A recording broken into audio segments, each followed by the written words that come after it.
What are you doing? Oh, I'm reading my Bible. Bible. Don't you know that book was written by ancient Near Eastern goat herders 2,000 years ago? Why, yes. So what's your point? Do you actually believe that it has anything relevant to say? Yes, I do. What do ancient goat herders have to tell us today?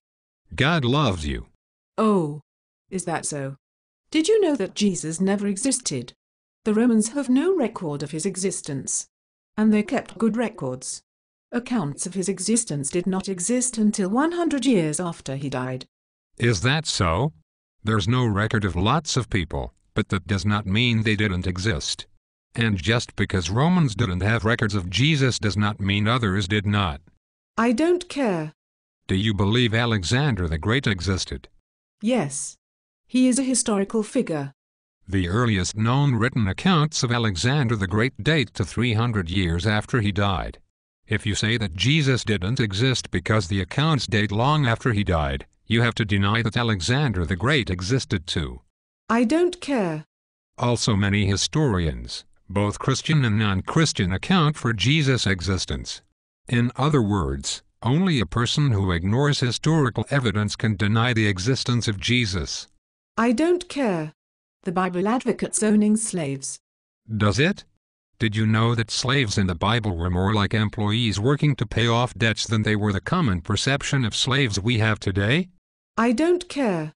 Did you know that the Bible makes provisions for slaves to be freed, particularly in the year of Jubilee, in the same books people cite as evidence for the Bible's alleged advocacy of slavery? I don't care. Did you know that the Bible paints God as the great emancipator of slaves?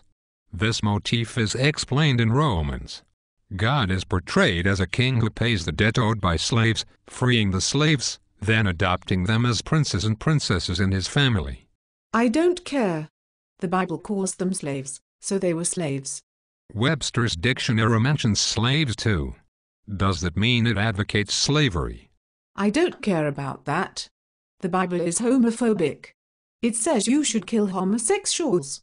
Did you know that the Bible also says that anyone else who has sinned should die too? I don't care.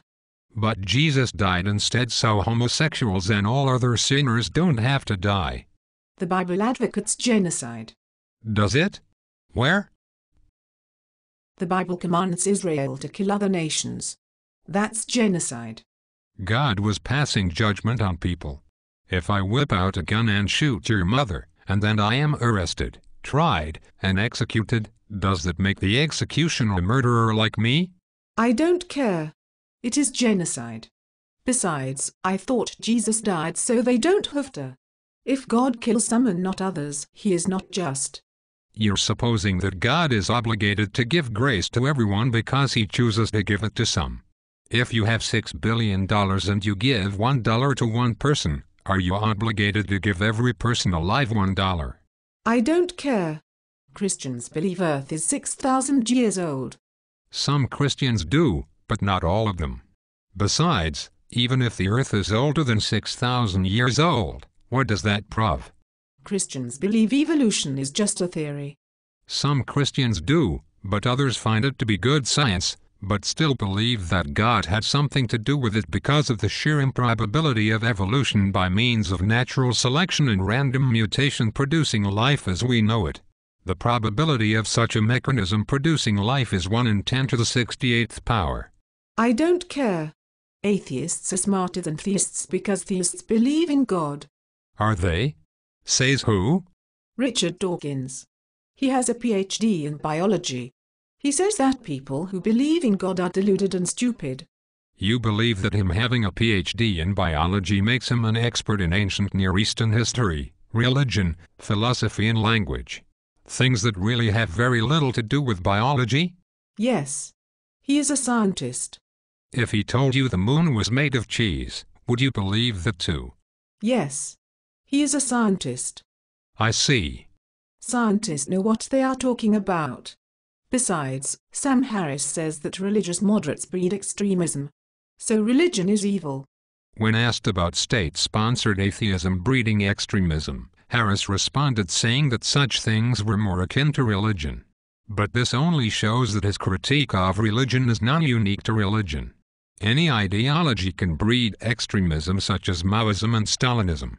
These two political philosophies sought to exterminate religion and replace it with atheism because they saw religions as old, outmoded ideas.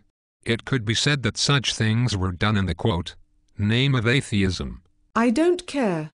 Indicting religion because of the actions of a few does not make all religious people guilty of the crimes of a few either. I don't care. Do you believe in God? No, I do not. Only stupid and deluded people believe in God. Why not? There is no evidence for the existence of God, so I don't believe God exists. If God did exist, what would evidence for his existence look like? I don't know. You are the theist. You tell me. You believe God does not exist because there is no evidence, but you cannot tell what the evidence should look like. That's like saying you don't believe trees exist because you don't know what trees look like. I don't care. There is no evidence for the existence of God. Miracles are evidence for the existence of God. Miracles are not scientific. Only scientific evidence shows that things are true. Then what you are telling me is that you only accept scientific evidence as evidence for the existence of God. Yes. So you do know what evidence should look like then? I don't care. Even if this is the case, you preclude miracles are not acceptable evidence because they are not scientific. That is not a problem with miracles, but rather a limitation of science. Anyone who then denies miracles as evidence because they are not scientific is abusing science rather than using science. I don't care. Scientists say miracles can't happen, so they don't happen. Theists are stupid and deluded, so anything a theist says is stupid and deluded. Saying something over and over does not make it true either. I don't care. Theists are stupid and deluded, so anything a theist says is stupid and deluded. So really, there is nothing I can say that would cause you to change your mind? No. Only stupid and deluded people believe in God. Am I a bigot? Yes. You believe in God. But you are unwilling to change? Yes. I'm an atheist. I'm smarter than you. I see. Okay. I will let you continue being an atheist then. Have a nice day.